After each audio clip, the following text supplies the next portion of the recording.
Bonsoir à tous.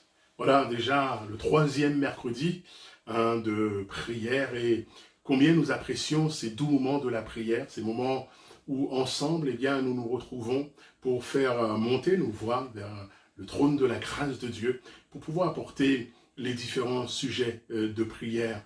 Nous pouvons ce soir prier bien sûr pour notre pays, prions pour tous ceux qui dans ce temps de confinement ont perdu un être cher, sont dans l'affliction, afin que le Dieu de toute consolation puisse les consoler ce soir, et que peut-être dans ces moments, les uns et les autres puissent faire une rencontre avec le Dieu qui sait si bien consoler les cœurs. Prions également pour l'œuvre de Chanteloup, prions pour les projets. Vous savez, nous avons un projet donc, de construction, prions pour cela. Prions aussi pour nos bien-aimés, donc j'ai des nouvelles des uns des autres qui sont un peu plus âgés, un peu plus fragiles.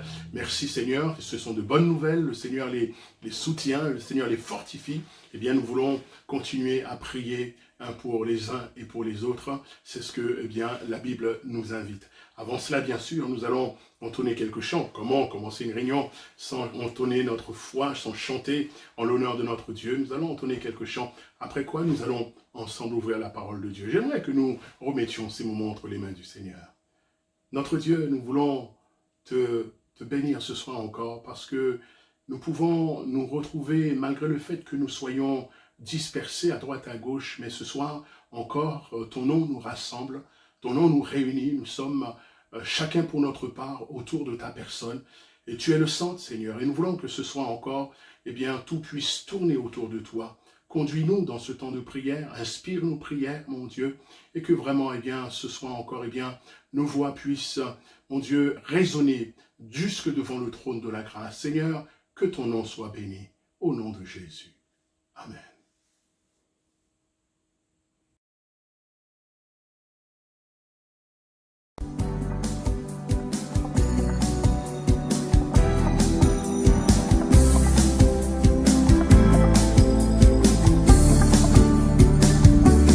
Venez le célébrer, son grand amour, venez le chanter. Le Fils de Dieu est venu donner la vie. Nous te fêtons au roi, car tu nous fais partager ta joie. Et nous offrons en ton honneur un chant d'amour, Seigneur.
Voilà, nous allons ensemble ouvrir le Saint-Livre, ouvrir la parole de Dieu et combien nous apprécions ces moments bénis autour de la parole de Dieu, au pied du Maître, au pied de Jésus, autour de sa parole. Ce soir, j'aimerais partager avec vous un psaume. Et je ne doute pas un seul instant que ce psaume vous fera du bien. Pourquoi, me direz-vous? Tout simplement parce que c'est la parole de Dieu. Et la parole de Dieu, eh bien, elle est extraordinaire. C'est un délice. Le psalmiste dira dans le psaume 119, verset 50, il dira, « Car ta promesse, fin du verset 50, car ta promesse me rend la vie. » Ou encore, « Ta parole me fait vivre. » Et dans les 176 versets que contient le psaume 119, eh bien, le psalmiste va utiliser avec abondance des termes extraordinaires pour nous parler de la beauté de la parole de Dieu. Un homme de Dieu a pu dire, quelqu'un, la parole de Dieu est la substance vitale de notre âme. Elle la nourrit, l'entretient et la gouverne. Rien en dehors de la parole de Dieu ne peut faire vivre l'âme de l'homme. Moïse dira au peuple d'Israël dans Deutéronome 32, 47, il leur dit, « Prenez à cœur toutes les paroles que je vous conjure aujourd'hui de recommander à vos enfants, afin qu'ils observent et mettent en pratique toutes les paroles de cette loi, car ce n'est pas une chose sans importance pour vous, c'est votre vie. C'est votre vie. » Une autre version, selon la Bible du Semeur, nous dit « Car ce n'est pas une parole sans importance pour vous, d'elle dépend votre vie même. En lui obéissant, vous obtiendrez une longue vie dans le pays dont vous allez prendre possession après avoir traversé le Jourdain. » Et le Seigneur Jésus lui-même, lorsqu'il était confronté à l'ennemi de notre âme, dans l'évangile de Matthieu, au chapitre 4, verset 4, Jésus dira « Il est écrit, l'homme ne vivra pas de pain seulement, mais de toute parole qui sort de la bouche de Dieu. » Mes amis, frères et sœurs, nous avons besoin de la parole de Dieu. La parole de Dieu, pour nous, elle est vitale. C'est la nourriture de notre âme. C'est elle qui nous fortifie, qui nous renouvelle et qui nous fait du bien. J'ai donné pour titre au message de ce soir, parce que ce titre me semblait, après avoir lu le verset que nous allons partager ce soir, ce titre me semblait une évidence. Et le titre est le suivant, « Heureusement que Dieu est là. » Heureusement que Dieu est là. Heureusement que Dieu est avec nous. On va ouvrir le psaume 124, verset 1er à 8. Voilà ce qu'il est écrit. Cantique des degrés de David. Sans l'Éternel qui nous protégea, qu'Israël le dise. Sans l'Éternel qui nous protégea quand les hommes s'élevèrent contre nous, il nous aurait engloutis tout vivant. Quand leur colère s'enflamma contre nous, alors les eaux nous auraient submergés, les torrents auraient passé sur notre âme, alors auraient passé sur notre âme les flots impétueux.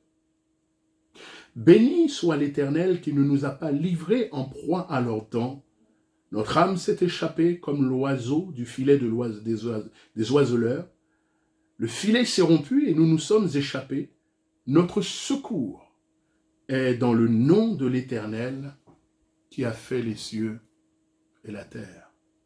Notre secours est dans le nom de l'Éternel qui a fait les cieux et la terre. Nous allons courber nos fronts et remettre encore ces moments entre les mains de notre Dieu. Seigneur Jésus, nous voulons te bénir ce soir encore parce que tu es un Dieu merveilleux, un Dieu extraordinaire. Et nous mesurons jour après jour la grâce et le privilège que nous avons de te connaître, d'être connus de toi, de t'appartenir. Ce soir encore, Seigneur, nous considérons et nous apprécions, nous nous délectons de ces doux moments de la prière. Tu es là avec nous par ton esprit. Seigneur, conduis-nous. Sois ce soir encore le centre de ce rassemblement. Que tout puisse tourner autour de ta personne. Dirige-nous, inspire nos prières, Père, dans le nom puissant de Jésus. Amen. Une autre version de ce même passage, qui nous donne quelques variantes, la Bible du Semeur, il nous dit, toujours le psaume 124, Cantique pour la route vers la demeure de l'Éternel de David. Si l'Éternel n'avait pas été avec nous, oui qu'Israël le dise. Si l'Éternel n'avait pas été avec nous lorsque des hommes sont venus nous attaquer, alors ils nous auraient engloutis tout vivants dans l'ardeur de leur rage déchaînée contre nous. Les flots nous auraient entraînés et le torrent nous aurait submergés. Alors des eaux tumultueuses auraient passé sur nous. Loué soit l'Éternel, lui qui n'a pas permis que leurs dents nous déchirent. Nous avons pu nous en sortir comme un passereau qui s'échappe du filet des chasseurs. Le filet s'est rompu et nous nous sommes échappés. Notre secours nous vient de l'Éternel lui-même qui a fait les cieux et la terre. Notre secours nous vient de l'Éternel lui-même qui a fait les cieux et la terre. Quand on lit ces paroles, eh bien, on a l'impression que c'est comme une source d'eau qui tombe dans notre âme, qui nous rafraîchit et qui nous fait du bien. Heureusement que Dieu était et est là. Certainement, mes amis, je pense que lorsque il vous est certainement arrivé de traverser parfois des moments ou des situations très difficiles et qu'un ami, un parent ou un proche vous soit venu en aide. Alors, après avoir apprécié le secours de cet ami, ce parent, ce proche, alors certainement vous avez pu lui dire, ça vous est arrivé de lui dire « Ah, heureusement que tu étais là. Sans toi, je ne sais pas comment j'aurais fait. Sans toi, sans ton aide, c'était la fin pour moi. Je n'aurais pas pu m'en sortir. Sans ton soutien, sans ton aide, sans ton intervention, je n'y serais jamais arrivé. Je n'aurais pas pu m'en sortir. Cela aurait été la fin pour moi. Mais grâce à toi, eh bien, j'ai pu m'en sortir. Alors merci du fond du cœur. Certainement, mes amis, dans votre vie, vous avez peut-être connu cette situation que je viens de décrire. David aussi a connu la même situation. Et là, il dira, si l'Éternel n'avait pas été avec nous, sans l'Éternel qui nous protégea, qu'Israël le dise, je dirais pour actualiser, que le chrétien le dise, que la chrétienne le dise, que l'Église le dise, que le peuple de Dieu le dise. Ce soir, mon frère, derrière ton écran, eh bien tu peux le dire, ma sœur, tu peux également le dire. Si Dieu n'avait pas été là, dans telle situation, dans telle circonstance, dans telle épreuve, dans telle maladie, si Jésus n'avait pas été là, alors, c'en était fini de moi, c'en était fini de nous. Lorsque le coronavirus s'est déclaré et que c'était le confinement total, si Dieu n'avait pas été là, si Dieu n'était pas intervenu, c'en était fait de nous. C'en était fait de nous.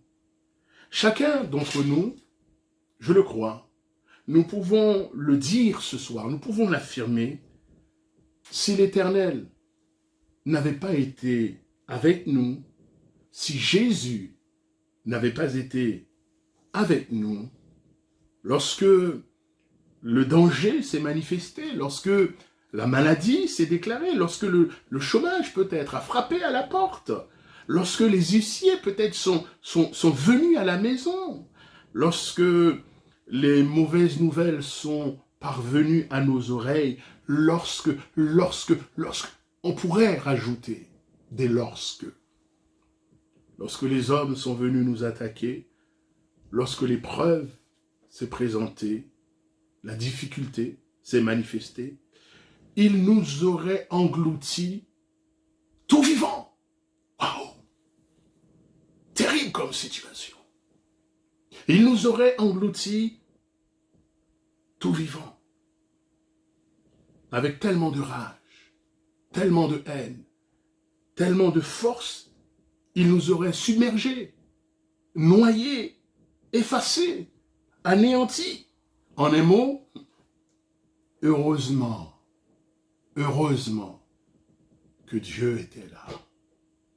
Heureusement que Jésus était là. Et dans ce psaume, le psalmiste témoigne de la protection de l'Éternel, de la protection de Dieu.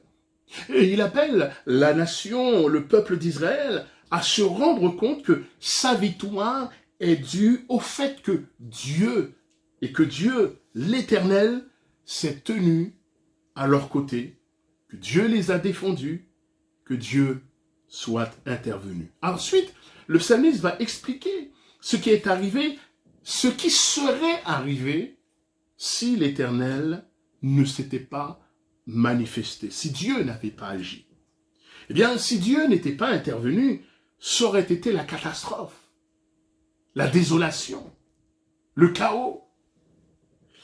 Ah, combien, frères et sœurs, combien de fois dans nos vies, mes amis, combien de fois nous pouvons dire « Ah, heureusement que Dieu était là.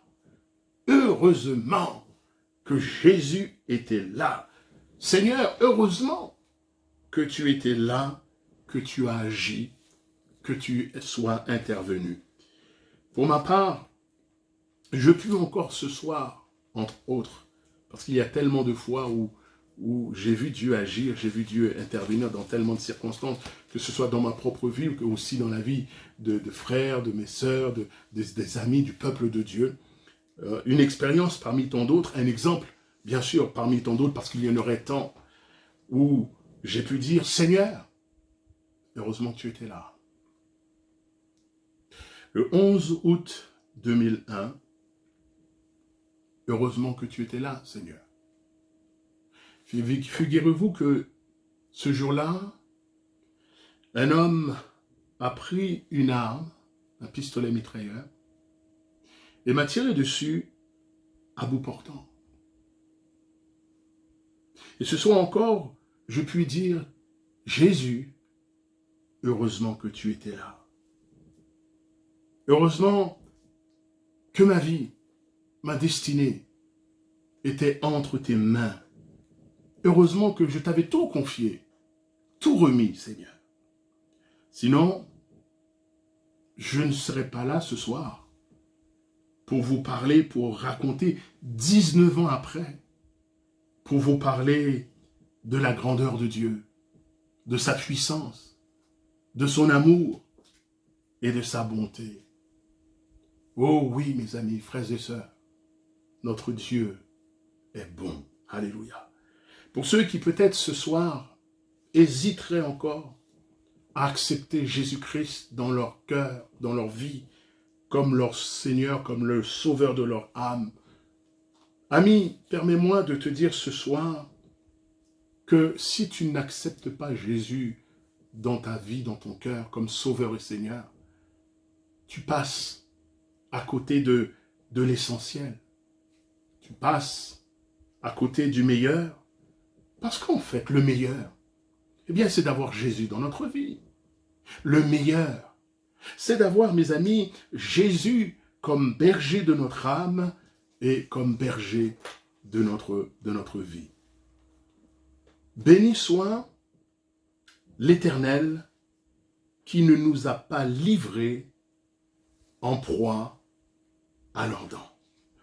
La Bible du Semeur dit « Loué soit l'Éternel qui n'a pas permis que leurs dents nous déchirent. » Dieu n'a pas permis. Dieu n'a pas permis. Voyez-vous, dans la vie chrétienne, dans la marche avec le Seigneur, il y a parfois certaines choses que Dieu permet, certaines épreuves parfois que Dieu permet. Et pour ces épreuves, l'apôtre Paul, que Dieu permet, l'apôtre Paul dira, entre autres, dans la première épître de Corinthiens, chapitre 10, verset 13, l'apôtre Paul dira, « Aucune tentation ou épreuve », le mot a le même sens, sens de tentation ou aussi d'épreuve, « Aucune tentation, aucune épreuve ne vous est survenue qui n'ait été humaine.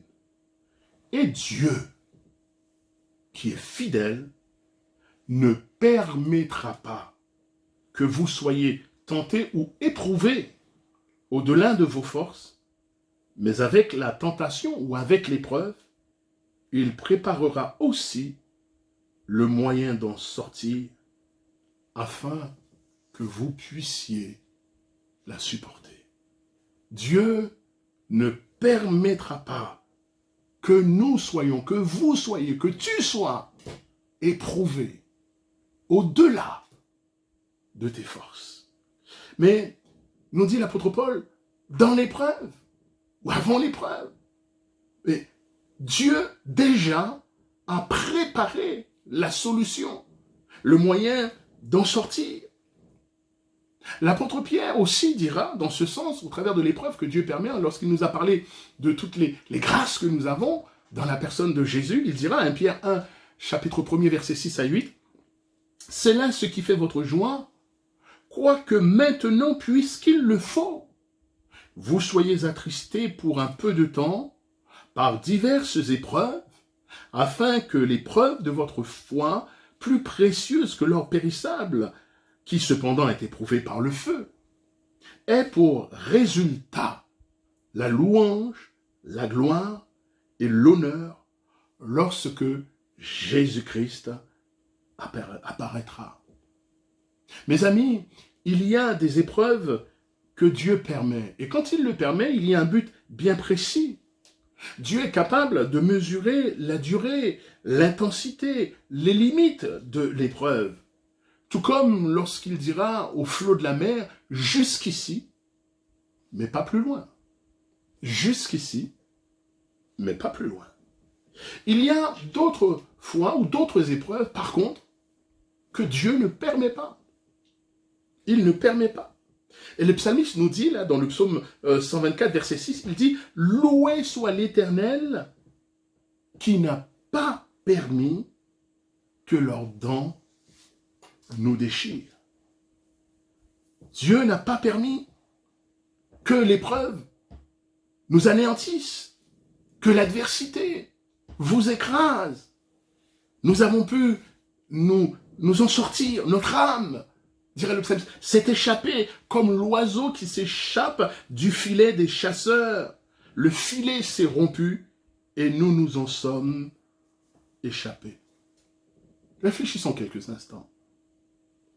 Un oiseau, j'ai pu vous le dire, un oiseau n'a pas la force de rompre un filet. C'est pas possible. Même si c'est un oiseau survitaminé.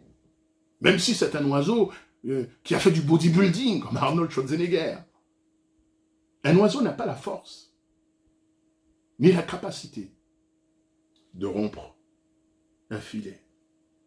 Et mes amis, frères et sœurs, il y a tellement de pièges dans ce monde, tellement de filets qui nous sont tendus, tellement de dangers, en plus du Covid-19, tellement de dangers.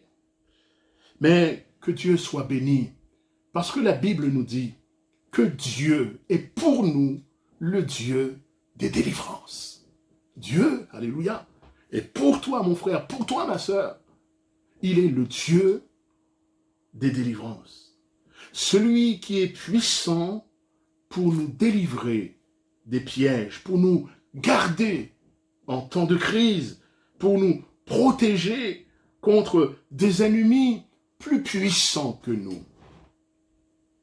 David dira dans le psaume 118, verset 18-19, il dira, après avoir crié vers Dieu, il dira, il me délivra de mon adversaire puissant, de mes ennemis qui étaient plus forts que moi.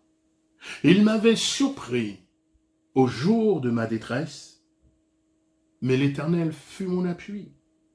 Il m'a mis au large. Il m'a sauvé. Pourquoi? Parce qu'il m'aime. Il m'a sauvé parce qu'il m'aime. Pas parce que j'étais le meilleur, le plus grand, le plus fort, loin de là, le plus intelligent, loin de là. Il m'a sauvé, dira David. Il m'a sauvé parce qu'il m'aime. Parce qu'il m'aime. Alléluia. Et j'aimerais, mon ami, mon frère, ma sœur, j'aimerais te dire ce soir que Jésus t'aime. Je voudrais te dire ce soir que Dieu t'aime. Mes amis, qui que vous soyez, j'aimerais vous dire ce soir qu'il y a un Dieu dans le ciel qui vous aime. Et ce Dieu s'est révélé à nous au travers de son Fils Jésus-Christ. Un Dieu qui vous connaît par votre nom. Un Dieu qui sait ce que vous vivez, qui sait ce que vous traversez. Un Dieu qui est pour vous et qui est disposé à vous aider si vous criez vers lui. Selon que la Bible nous dit que quand un malheureux crie, l'Éternel l'entend et il le délivre de toutes ses détresses. Ah, mes amis, frères et sœurs, permettez-moi de vous dire ce soir encore combien Dieu vous aime, combien Jésus t'aime. Notre secours, dira le psalmiste au verset 8, notre secours est dans le nom de l'Éternel qui a fait les cieux et la terre. Notre secours nous vient de l'Éternel lui-même, dira la version la Bible Semeur. Notre secours nous vient de l'Éternel lui-même qui a fait le ciel et la terre.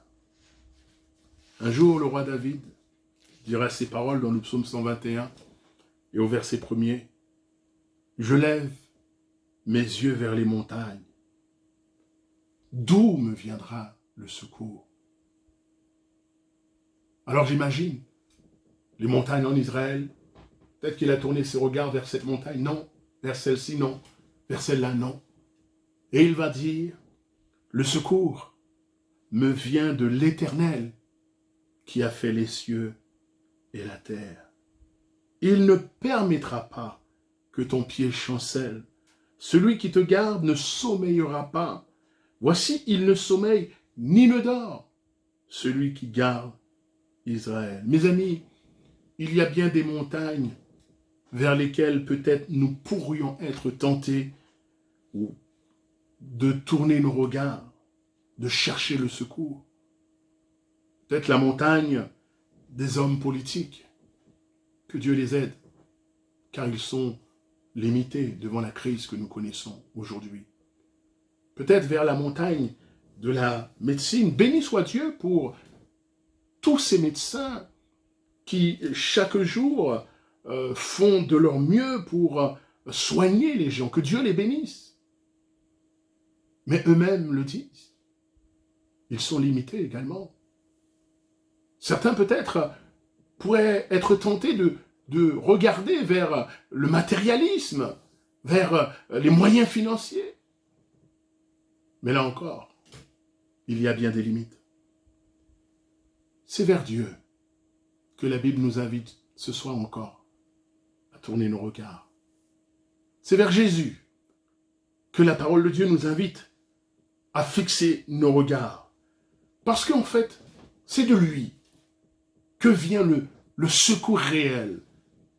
C'est de Jésus, c'est de l'Éternel, c'est de notre Dieu que vient et que viendra le véritable secours.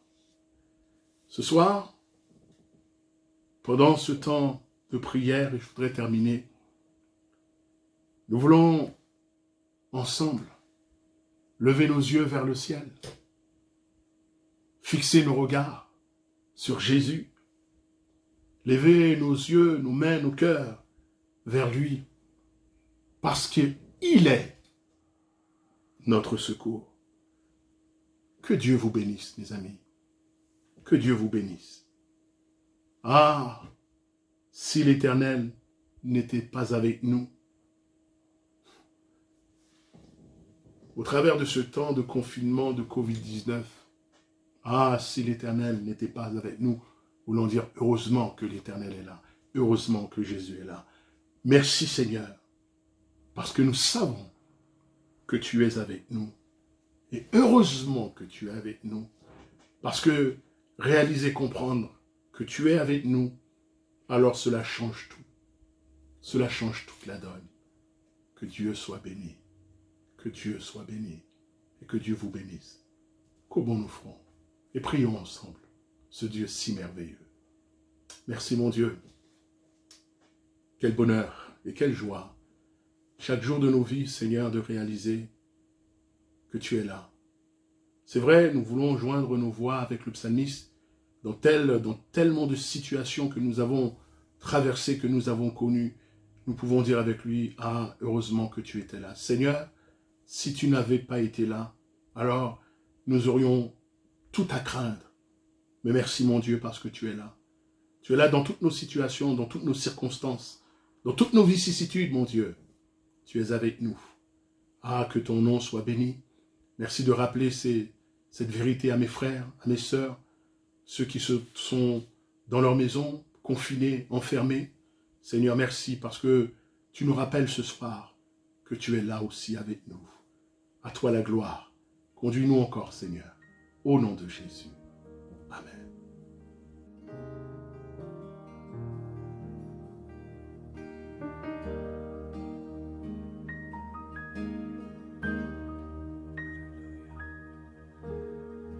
En Christ seul est mon espérance.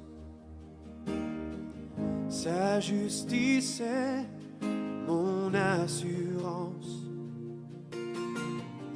Il est devant Dieu mon appui. Je n'en veux point d'autre que lui.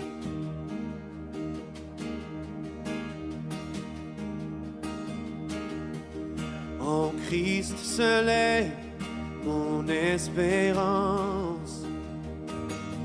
Sa justice est mon assurance. Il est devant Dieu mon appui. Je n'en veux point d'autre que lui. Jésus-Christ, mon rocher, ma confiance est en son amour. Dans l'orage, il est Dieu, Seigneur de tout.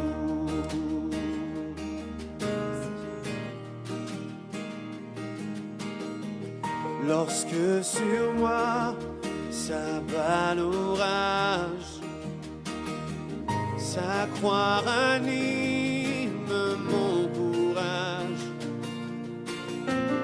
Quand tout faiblit autour de moi, sa présence soutient ma foi. Jésus-Christ, mon rocher, ma confiance est en son amour. Dans l'orage, il est Dieu, Seigneur de tout. Chantons lorsque sur moi s'abat l'orage. Lorsque sur moi s'abat l'orage, sa croix ranime mon courage. Quand tout faiblit autour de moi, sa présence soutient ma foi. Jésus-Christ, mon rocher, ma confiance est en son amour. Dans l'orage, il est Dieu, Seigneur de tout. Jésus-Christ, Seigneur de tout. Jésus-Christ, mon